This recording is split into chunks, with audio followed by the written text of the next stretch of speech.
All right, guys, well, I'm back today with some of my absolute favorite or most interesting handguns from my collection. If you like any of these, definitely check out the full reviews, overviews, and YouTube shorts on a lot of these platforms. Subscribe to the channel and click that notification bell to be updated with really cool guns that I'm continuously doing reviews on. We're going to be taking a look at some of my favorites, but in no means is this a complete representation of some of the interesting stuff I find, so you'll definitely want to check out those other videos.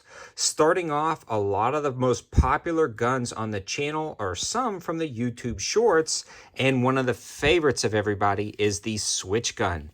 This is a switchblade style gun that pops open when you slide that down. It locks back up and it is in 22 mag, a single action only little pocket gun. This is probably one of the more unique 22s I have to the collection and definitely a crowd favorite. Let me know your thoughts in the comment section below about which ones of these you actually like and would own if you had the chance. The next interesting one is this little 22 short, the absolute smallest gun I own in the collection and possibly one of the smallest production guns that you can get that's readily available and still in production. This one is the NAA Micro Revolver, and it's single action only in 22 short, and it's a really awesome little pocket revolver. The next thing I want to discuss is the fact that I just did a complete revolver video where I talk about a lot of my favorite revolvers in the collection, and that's a very interesting video. If you want more information about things like the NAA guns and the next gun on the list, the Smith & Wesson 327. This is just an awesome snub-nosed .357 Magnum revolver that reminds me of those cap guns I had when I was a kid with the two-tone black and silver finish, wood grips, and took those round 8-shot caps. If you know exactly what I'm talking about, hit up that comment section. That was such a cool gun to have when you were a kid. So as soon as I discovered this existed from the Smith & Wesson's Performance Center, I knew I had to grab one. It's an ultra lightweight scandium frame design. Is it practical? Not really. Is it cool to have to the collection? Absolutely.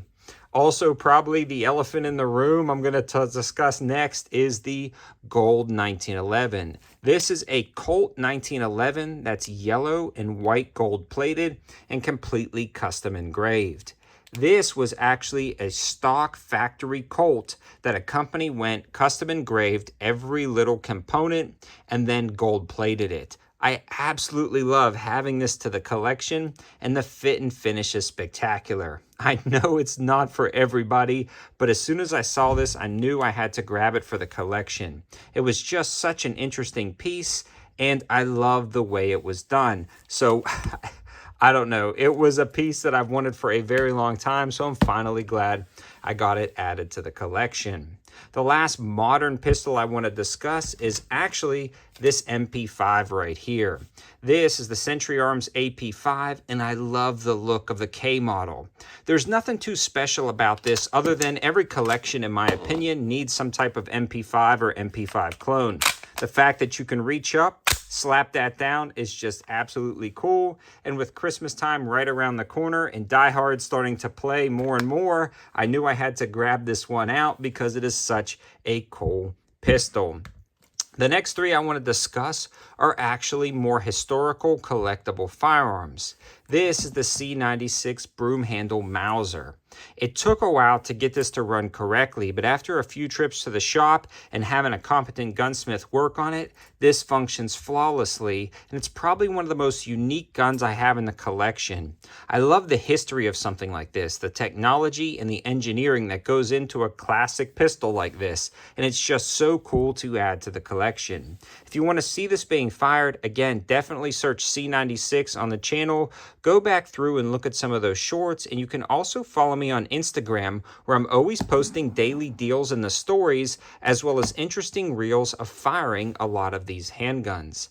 The next one I want to talk about is a German Luger. Chambered in 9mm, I got this from a friend at work with a Browning BAR. So it was a cool double piece of history to add to the collection, and I've been shooting this one for a little while now. I'm not too scared to shoot the Lugers. I love that toggle up design. It's such a cool piece of history, and this one works flawlessly down at the range. I actually have a few German Lugers as well as P38 .38s, and other World War II collectible firearms. So if that's something you're interested in, definitely check out some of those other videos.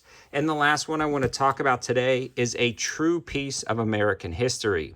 This is a CMP World War II issue 1911. This particular one is actually a Remington Rand, and I picked this one up from the CMP lottery. If you want more information about that, I've got a video explaining what the CMP is, the Civilian Marksmanship Program, and how you can grab a 1911 from these guys. This one was in beautiful condition and a very affordable price, just a touch over $1,000 through the CMP, and it was worth every penny.